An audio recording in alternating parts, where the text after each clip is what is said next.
समय की बात है। ऊंची पर्वत श्रृंखलाओं और विशाल नदियों से विभूषित भूमि पर दो राज्य थे, डुमरागढ़ और मनोरथपुर। इन राज्यों पर शासन करने वाले राजा कभी मित्र हुआ करते थे, जो समृद्धि और शांति के साथ हमेशा एकजुट थे। लेकिन वर्षों के लालच, महत्वाकांक्षा और गलतफहमी ने दोनों के बीच दरार पैदा कर दी। ये दरार देखते ही देखते एक भीषण और क्रूर दुश्मनी के रूप में बाहर आई। हालांकि दोनों राज्यों के राजा अपने आप में ही महारथी थे। डुमरागढ़ के राजा विवेक सिंह अच्छी रणनीति जानते थे और मनोरथपुर के राजा गौरव कुंवर अर्थशास्त्र का ज्ञान रखते थे। नदी के पास वाली खाड़ी पर कितने सैनिक मौजूद हैं हमारे? जी हुजूर, वहां पर हमारे 230 सैनिक तैनात हैं। ठीक है, शत्रु राज्य पर भरोसा नहीं किया जा सकता। वो कभी भी आक्रमण कर सकता है। अरे, ये राजमहल में कैसा शोर हो रहा है? तभी एक औरत, जिसके बाल बिखरे हुए थे, पैरों में छाले थे, उसके पीछे उसे पकड़ने के लिए सैनिक भाग रहे थे। ये क्या हो रहा है मेरे राजभवन में? कौन है ये औरत? सिपाही औरत को पकड़ने में कामयाब रहे। महाराज, ये महिला बार बार किसी जादुई लकड़ी का जिक्र कर रही है। कह रही है कि उस लकड़ी को ढूंढने का समय आ गया है। मंत्री जी, इस महिला के मस्तिष्क की स्वास्थ्य जांच करवाई जाए। इसका इलाज शाही वैद्य द्वारा करवाया जाए। मैं पागल नहीं हूँ महाराज, मैं आपको आगाह कर रही हूँ।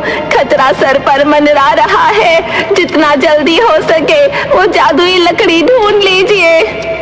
देवी, आप कौन सी जादुई लकड़ी की बात कर रही हैं? जादुई कुछ नहीं होता। मैंने कहा ढूंढो, सिर्फ वही कर सकती है तुम्हारी मदद। उसकी तलाश करो जो रास्ता जानता है लेकिन छाया में छुपा रहता है। तलाश करो, तलाश करो। सिपाही उस औरत को वहां से फौरन ले गए। अभी महल में जो भी हुआ उसके लिए मैं क्षमा चाहता हूं। महाराज, राजभवन की सुरक्षा बढ़ानी होगी। कोई भी राजभवन में घुस आता है। कोई भी उस औरत की बात नहीं समझ पाया। एक दिन विवेक सिंह शाम को जब गलियारे में घूम रहे थे, तभी उन्हें एक कमरे के अंदर से ठंडी हवाओं का आभास हुआ। राजा को लगा कि शायद कोई खिड़की खुली रह गई। राजा जब कमरे में दाखिल हुए तो उन्होंने देखा सामने एक पुश्तैनी किताब रखी है।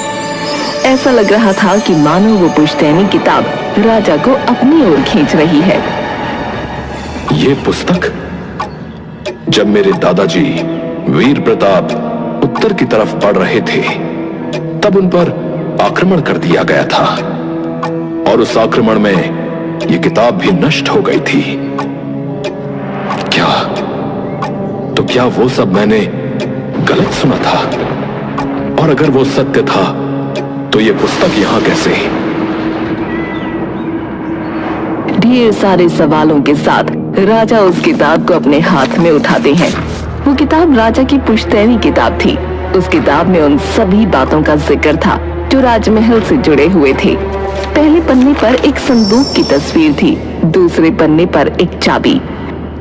अरे, ये संदूक तो पिताश्री ने शाही खजाने में छुपा कर रखवा दिया था।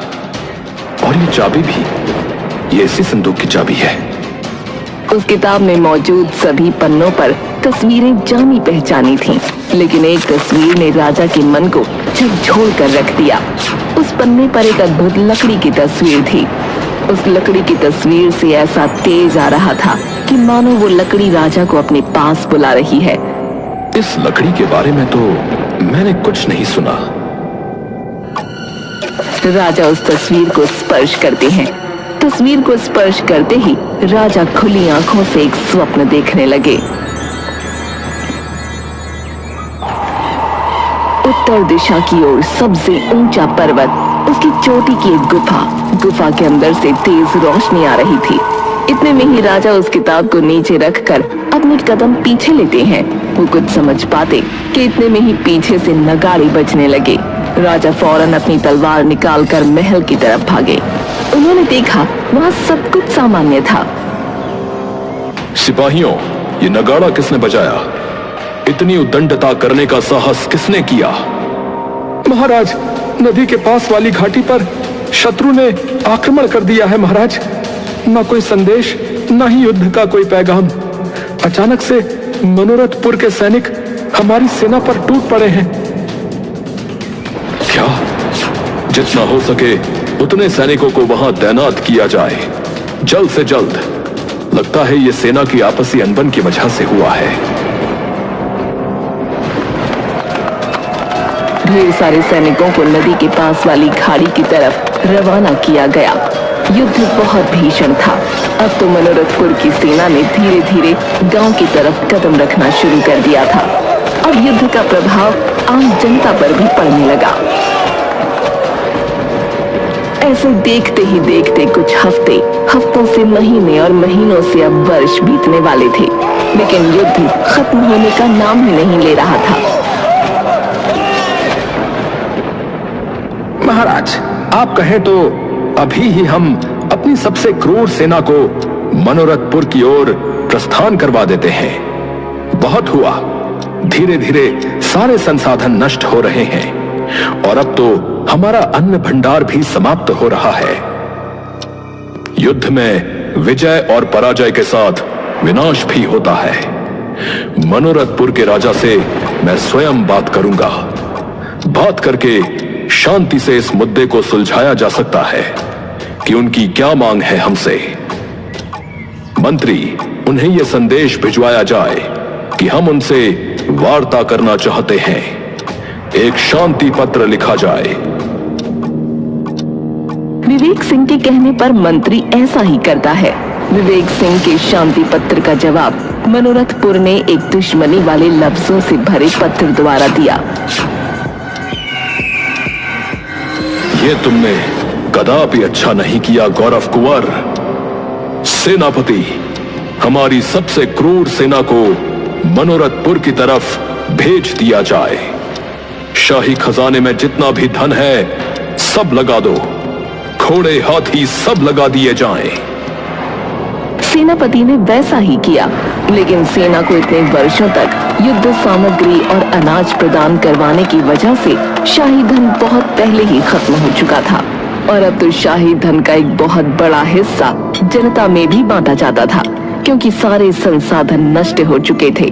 अब तो डुमरागढ़ कमजोर पड़ रहा था। राजा विवेक सिंह बहुत सोचता है और अंत में वो महल में उसी बूढ़ी औरत को बुलाता है जो जादुई लकड़ी का जिक्र कर रही थी। मैं जानती थी आप मुझे यहाँ दोबारा जरूर बुलवाओगे। हे देवी, मैं जानना चाहता हूँ कि आप किस जादुई लकड़ी की बात कर रही थी। मैं आपको बता दूं कि एक लकड़ी मैंने अपनी पूर्वजों की पुस्तक में भी देखी है। कृपया मुझे बताएं कि क्या रहस्य है उस लकड़ी का। और आपने ही कहा था कि अब उस लकड़ी को ढूंढने का समय आ गया है। संकट का समय निकट है और देखिए, उसके बाद से ही हमारा राज्य युद्ध की भीषण अग्नि में जल रहा है। कृपया आप जो भी जानती हैं मुझे सब बताइए। महाराज, मेरा नाम अजीवा है। आपके परदादा उत्तर की तरफ उस लकड़ी की तलाश में गए थे। उस किताब में जो भी था, आपके खानदान ने वो सब कुछ हासिल किया सिवाय उस लकड़ी के। और ये समझ लीजिए कि ये युद्ध एक विधि का विधान है, एक बहाना है उस जादुई लकड़ी को ढूंढने का। आप ये सब कैसे जानती हैं और इतनी दृढ़ता के साथ ये कैसे कह सकती हैं? मेरे बारे में ज्यादा जान के आपको कुछ हासिल नहीं होगा। बस मैं आपकी इतनी ही मदद कर सकती हूँ। मैंने आपको इशारा दिया था, आगे आप खुद समझदार हो। अपना मन साफ और नेक कर्म करने के रास्ते पर आगे बढ़ें, जैसे को तैसा मिलेगा। इतना कहते ही एक तेज हवा आई, जिसके साथ वो औरत कहीं गायब हो गई। कहाँ गई वो महिला? एक के बाद एक पहेलियां उलझती जा रही हैं। मुझे उत्तर दिशा के लिए प्रस्थान करना होगा। राजा उत्तर दिशा की तरफ प्रस्थान करते हैं, लेकिन उनके पास न कोई संदेश था, न कोई नक्शा और न ही कोई दिशा। वो बस अपने मन की सुन रहे थे और उत्तर की तरफ बढ़ रहे थे। रास्ता आसान नहीं था, चुनौतियों से भरा था। आगे तो पर्वत है, इस मार्ग से आगे मेरा घोड़ा नहीं जा पाएगा। मुझे पैदल ही इस मार्ग को पार करना होगा। राजा अपने घोड़े को वहीं छोड़कर आगे बढ़े। वो पहाड़ चढ़ना शुरू करते हैं। उनके हाथ जख्मों से भरे थे, पैरों ने जवाब दे दिया था, लेकिन फिर भी वो रुके नहीं। कुछ पल एक चट्टान पर बैठकर वो विश्राम करने लगे। ये विश्राम करने का समय नहीं है। मुझे हिम्मत नहीं हारनी चाहिए। मेरी प्रजा, मेरा राज्य, मेरी सेना सबके सब संकट में हैं। सब जीवन के लिए लड़ रहे हैं। मुझे उनके लिए इस मार्ग को पार करना ही होगा। इस प्रोत्साहन के साथ राजा आगे बढ़े। उनके मन में जीत की उमंग थी, उनकी आंखों में विश्वास था और आखिरकार वो पहाड़ के ऊपर चढ़ ही गए। पहाड़ पर चढ़ते ही उन्हें वही गुफा नजर आई। ये पहाड़, पर्वत, ये गुफा और ये मार्ग, ये सब वही हैं जो मैंने उस दिन स्वप्न में देखे थे। तभी गुफा से आवाज आई, आइए महाराज, आपका ही इंतजार था। राजा इधर उधर देखने लगा। इधर उधर देखने से कुछ हासिल नहीं होगा, मैं गुफा हूँ। हे गुफा, कृपया मुझे बताओ कि क्या तुम्हें मेरी प्रतीक्षा थी? क्या तुम मुझे जानती हो? यहाँ आपको आपकी नियति लेकर आई है। आपके अलावा यहाँ तक कोई नहीं पहुँच सकता था। ये रास्ता इतना जोखिम भरा था कि आपके परदादा यहाँ आने की कोशिश में थे, लेकिन वो जान से गए, इस जहां से गए। तुम में बहुत खास बात है, इसीलिए तुम इस मुकाम तक पहुँचे हो। आओ, अंदर आओ। राजा दबे हुए धीरे धीरे कदमों से गुफा के अंदर दाखिल हुए। चमक इतनी तेज थी कि राजा की आंखें चौंधिया गईं। गुफा के अंदर राजा ने देखा कि एक लकड़ी हवा में उड़ रही थी। जादुई लकड़ी, मैं आपको नमन करता हूं। मुझे आपकी आवश्यकता है। कृपया मेरी सहायता करिए। मेरा राज्य संकट में है। मुझे अपनी प्रजा को बचाना है। मेरे पास अन्न नहीं है। अगर मेरी प्रजा शत्रु के आक्रमण से नहीं मरी तो भूखमरी से अवश्य मर जाएगी। मेरी सहायता कीजिए। मैं तुम्हारी मदद एक ही शर्त पर करूंगी। मुझे आपके सारे नियम व शर्तें मान्य हैं। तुमसे मेरा केवल एक ही सवाल है, जिसका तुम्हें सच्चे मन से जवाब देना होगा। अगर मैं तुम्हारे साथ चलने को तैयार हो जाऊं, तो तुम मुझे अपनी ऐसी कौन सी सबसे अजीज चीज देना चाहोगे?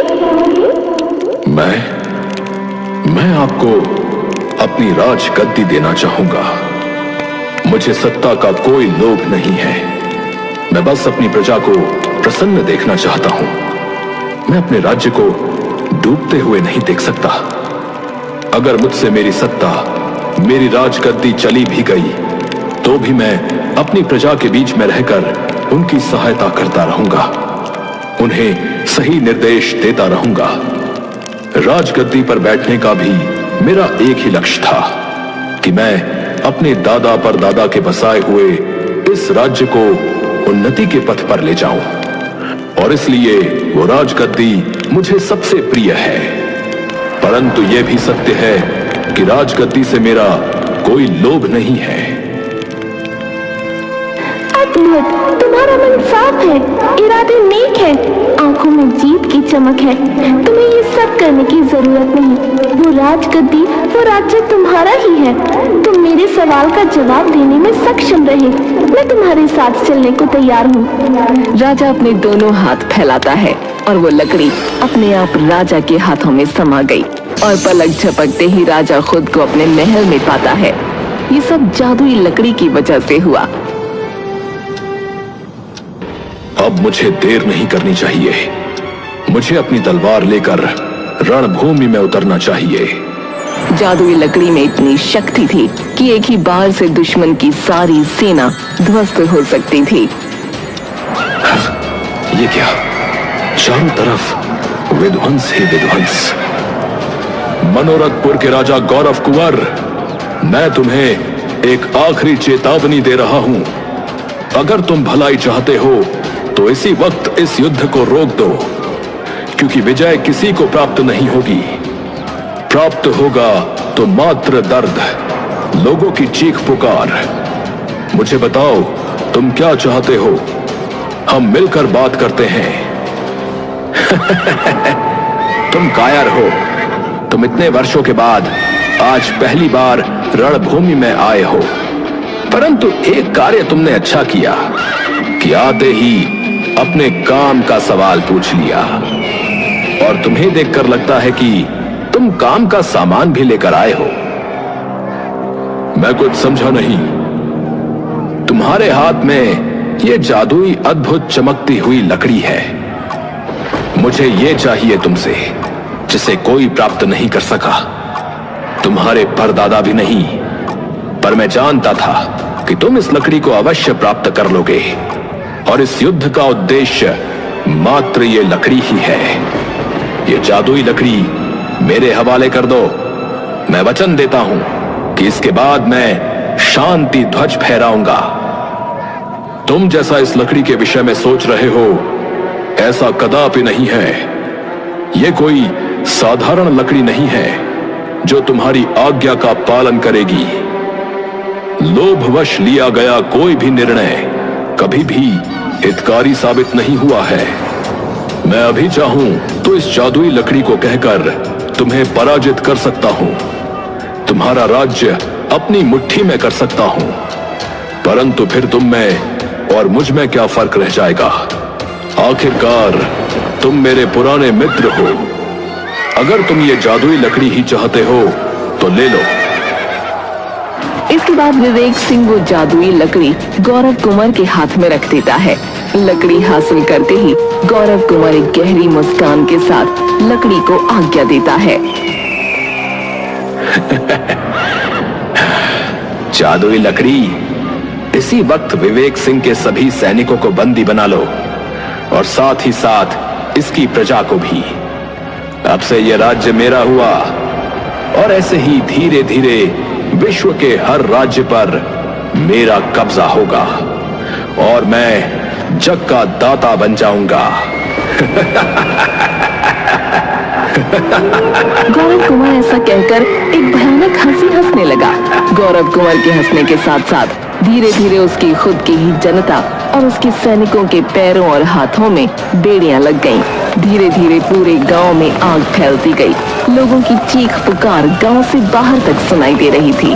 चारों तरफ अफरा तफरी का माहौल था। अरे, ये क्या हुआ? मेरे साथ लगता है कि छल हुआ है। मेरी प्रजा, मेरे सैनिक, मेरा राज्य जल रहा है। विवेक सिंह, तुमने मेरे साथ छल किया है। तभी वो जादुई लकड़ी हवा में उड़ते हुए बोली, जिसके मन में जो होता है उसे वैसा ही फल मिलता है। मैं कोई मामूली लकड़ी नहीं हूँ। हर कोई मुझे हासिल नहीं कर सकता। मैं बुराई का साथ नहीं देती। बुरे का अंजाम बुरा ही होता है। जिंदगी ने तुम्हें बार बार अवसर दिए, तुम्हें दो रास्ते दिए, लेकिन तुमने हमेशा बुराई को ही चुना, जिसका अंजाम तुम जिंदगी भर भुगतोगे। गौरव कुमार अपने दोनों घुटनों पर बैठकर हताश निराश होकर रोने लगा। वो चाहता था कि वो खुद को खत्म कर ले, लेकिन तभी विवेक सिंह ने जादुई लकड़ी से कहा, जादुई लकड़ी, अगर आपका अपमान हुआ है तो मैं आपसे क्षमा मांगता हूं। हम सब मनुष्य हैं। भगवान ने हमें त्रासदी नहीं, परंतु परोपकार के मार्ग पर चलने के लिए बनाया है। गौरव कुंवर ने अनजाने में जो भी किया, उससे जो भी भूलें हुई, मैं उसकी तरफ से आपसे क्षमा मांगता हूं। जादुई लकड़ी, मैं भी आपसे क्षमा मांगता हूं। लोभ मार्ग में मैं इतना अंधा हो चुका था कि अपने आप को इतना शक्तिशाली समझने लगा कि मैं मानवता भूल गया था। मुझे क्षमा कर दीजिए। अपने किए का दंड मुझे मिल चुका है। हे जादुई लकड़ी, कृपा कीजिए, गौरव कुंवर का राज्य पहले की तरह कर दीजिए और उसके लोगों को मुक्त कर दीजिए। कृपा करके इस अग्नि को भी शांत कर दीजिए। तुम बहुत नेक दिल इंसान हो विवेक सिंह। अपनी गलती का एहसास करके आगे से वो गलती कभी न दोहराने को ही नेकी कहते हैं। गौरव कुंवर, अगर अगली बार तुम्हारा इरादा जरा भी बेईमान हुआ तो तुम्हें फिर से सजा मिलेगी। लकड़ी के ऐसा कहते ही चारों तरफ आग बुझ गई। दोनों राज्यों में जितनी भी तबाही हुई थी वो सब पहले की तरह ठीक हो गया। खेत फिर से लहलहाने लगे। लोगों के जले हुए घर फिर से पहले की तरह ठीक हो गए। जितने भी सैनिक घायल हुए थे वो फिर से स्वस्थ हो गए। मेरा गांव भी ठीक हो गया और मेरा राज्य भी पहले की तरह हो गया। आपका बहुत बहुत धन्यवाद जादुई लकड़ी, बहुत बहुत धन्यवाद। आपने दोनों राज्यों को पहले की तरह कुशल कर दिया। आपका ये आभार जीवन भर रहेगा। मैं तुमसे बहुत प्रसन्न हूँ। मांगो, क्या मांगते हो? मैं अब जान गया हूं कि आप सर्वशक्तिशाली हैं। आप में पृथ्वी समाप्त करने और पृथ्वी को पुनः बना लेने की शक्ति है। आप फिर से किसी गलत हाथों में न जाएं, इसलिए मैं चाहता हूं कि आप अपनी जगह पर वापस से विराजमान हो जाइए ताकि कोई भी अनुचित मंशा से आप तक ना पहुंच सके। अभी भी तुमने सही फैसला लिया विवेक सिंह। तुम्हें जब भी मेरी जरूरत हो बस मुझे याद कर लेना। मैं तुम्हारी मदद करने जरूर आऊंगी। और इसी के साथ जादुई लकड़ी वहां से गायब हो गई और वापस से गुफा के अंदर विराजमान हो गई। और वहां दूसरी तरफ मनोरथ गांव के राजा को अपने किए पर शर्मिंदगी महसूस हुई। मैं तुमसे नजर मिलाने के लायक नहीं रहा विवेक सिंह। आज तुमने साबित कर दिया कि तुम मुझ जैसे मनुष्य से कहीं गुना ऊपर हो। मैंने तुम्हारा राज्य हथियाने का प्रयास किया, हर तरफ विध्वंस कर दिया, परंतु उसके बाद भी तुमने जादुई लकड़ी से मेरे और मेरे राज्य की भलाई की कामना की। मैं तुम्हारा बहुत बड़ा आभारी हूं। क्या तुम सब कुछ भूलकर फिर से मेरे परम मित्र बन जाओगे? कृपया मना मत करना। मुझे अपना पश्चाताप करने का बस एक मौका दो। ये सुनते ही विवेक सिंह गौरव कुंवर के गले लग गया। मित्र, मैंने तुम पर कोई उपकार नहीं किया, बस मानव होने का फर्ज निभाया। हमारे बीच जितनी भी गलतफहमियां और तकरार थी, आज से हम उन सब को भुला देंगे और एक नई शुरुआत करेंगे। नदी किनारे की ये खाड़ी आज से मित्रता का प्रतीक मानी जाएगी। ये सुनते ही दोनों राज्यों में जश्न का ऐलान कर दिया गया। अब दोनों राज्य पहले की तरह दोस्त बन गए। दोनों राज्यों की दोस्ती में जादुई लकड़ी का बहुत बड़ा योगदान था और ये लालच के खिलाफ अच्छाई के द्वारा दिया गया एक सबक भी था।